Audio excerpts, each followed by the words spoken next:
உங்கள் எழுச்சி தமிழர் தொலைக்காட்சி.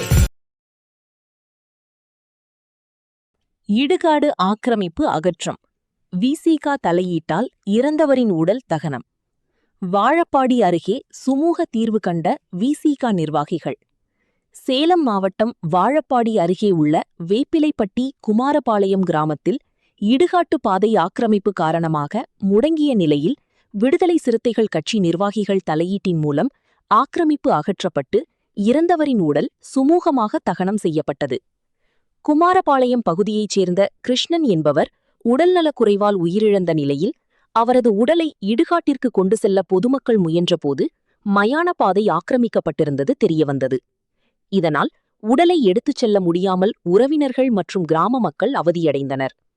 தகவல் அறிந்த விடுதலை சிறுத்தைகள் கட்சியின் ஏற்காடு சட்டமன்ற தொகுதி மாவட்ட செயலாளர் பே. வேல்முருகன் தலைமையில் மாவட்ட நிர்வாகிகள் வி.சி. கண்ணன், ஸ்டீல் ராஜசேகர், கிருஷ்ணன் சிவகுமார் மற்றும் ஒன்றிய நிர்வாகிகள் தர்மலிங்கம், மாயக்கண்ணன், முருகீசன், ஜெய்பீம் சுரேஷ், குமாரபாளையம் குமார், ஜெயசீலன் ஆகியோர்கள்.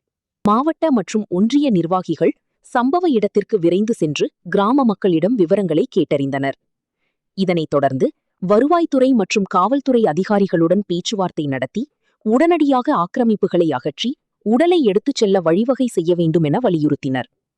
விசிக நிர்வாகிகளின் தொடர் முயற்சியால் ஆக்கிரமிப்புகள் அகற்றப்பட்டு இறந்தவரின் உடல் மரியாதையுடன் இடுகாட்டிற்கு எடுத்துச் செல்லப்பட்டு தகனம் செய்யப்பட்டது. காவல்துறையினரும் பாதுகாப்பு பணியில் ஈடுபட்டு எவ்வித அசம்பாவிதமும் இன்றி நிகழ்வை ஒருங்கிணைத்தனர். இக்கட்டான சூழலில் துரிதமாக செயல்பட்டு தீர்வு கண்ட விசிக நிர்வாகிகளுக்கு கிராம மக்கள் நன்றியை தெரிவித்துக் கொண்டனர்.